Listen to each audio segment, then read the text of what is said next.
திருப்பியும் 352 சீட்டுக்கு மேலே மோடி தான் வருவார், பிஜேபி தான் ஜெயிக்குன்னு போட்டிருக்காங்களேண்ணா. இது குறித்து நான் பல முறை சொல்லியிருக்கேன்.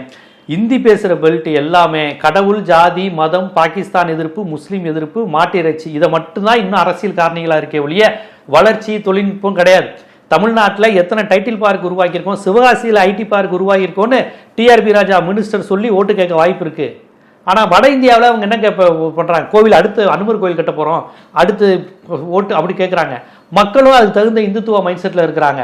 காங்கிரஸும் அதை எதிர்க்கின்ற நிலையில் இல்லை. பாஜக இந்துத்துவம் பேசுனா காங்கிரஸ் சோசியலிசம் பேசலை, பாஜக முதலாளித்துவம் பேசுனா இவங்க இடதுசாரி அரசியலை பேசலை. காங்கிரஸும் கிட்டத்தட்ட அவங்க பேசுகிற இந்துத்துவாவை கொஞ்சம் சாஃப்டாக பேசுகிற நிலையில் இருக்கிறாங்க. இஸ்லாமியர்கள் நம்பிக்கை பெறக்கூடிய இடத்துல அவங்க இல்லை, ஒரு செக்குலர் பீப்புளுடைய நம்பிக்கை பெறக்கூடிய இடத்துல இல்லை. ஆனால் பிஜேபி இந்துத்துவவாதிகள் அனைவருடைய ஏகோபித்த ஆதரவையும் பெறக்கூடிய நிலையில் இருப்பதனால் இந்த சிக்கல் இருக்குது. இது இந்தியாவின் சிக்கலாக இருக்குது. இந்தியாவினுடைய வட இந்தியா பகுதி இந்துத்துவாவுடைய பிணைந்து இருக்கிறது. இதையெல்லாம் வைத்து பார்க்கும்போது பாஜகக்கான வாய்ப்பு தான் இந்த கணத்திலும் இருக்குங்கிறத நம்ம ஒப்புக்கொண்டு தான் அவனை வேற என்ன பண்ண, இதுதான் நிலையா இருக்கு. ராகுல் காந்திங்கிற ஒரு மனிதர் மட்டும் நினைச்சு காங்கிரஸை மாற்ற முடியாது. சுத்தி கமல்நாத், சசி தரூர் இப்படிப்பட்ட ஆட்களாக இருந்தால் அவர் என்னதான் பண்ணுவார்?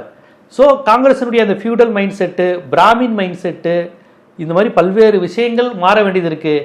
முழுக்க ஃபியூடலையும் ஒரு பிராமின் மைண்ட் செட்டையும் கேஸ்டையும் மதத்தையும் தூக்கி பிடிக்கிற பிஜேபி தங்களுடைய கொள்கையை தெளிவாக சொல்லி அங்கே ஓட்டு வாங்க முடியுது. இங்கே அதை சொல்கிறது தமிழ்நாட்டில் ஈடுபட மாட்டேங்குது, பட்டு தோல்வி அடையுது. அங்கே அது வெற்றி பெற காரணியாக இருக்குங்கிறப்ப அம்பேத்கர் சொன்ன மாதிரி வட இந்தியா பிற்போக்காகவும் தென்னிந்தியா முற்போக்காகவும் இருக்குன்னு அம்பேத்கர் அன்னைக்கே சொன்னது இன்னைக்கு வரையும் சரியாக இருக்குது. தமிழ்நாடு முற்போக்குன்னு சிந்தனை களஞ்சியமாக இருக்குது. அடுத்த கட்டத்தை நோக்கி நகர்ந்துக்கிட்டு இருக்கு இங்கே உள்ள மக்கள். அங்கே திருப்பி மக்கள் மதம் அப்படின்னு பின்னாடி போய்கிட்டு இருக்காங்கிறது தான் ஓட்டு கணிப்பில் பார்த்துருக்கோம்.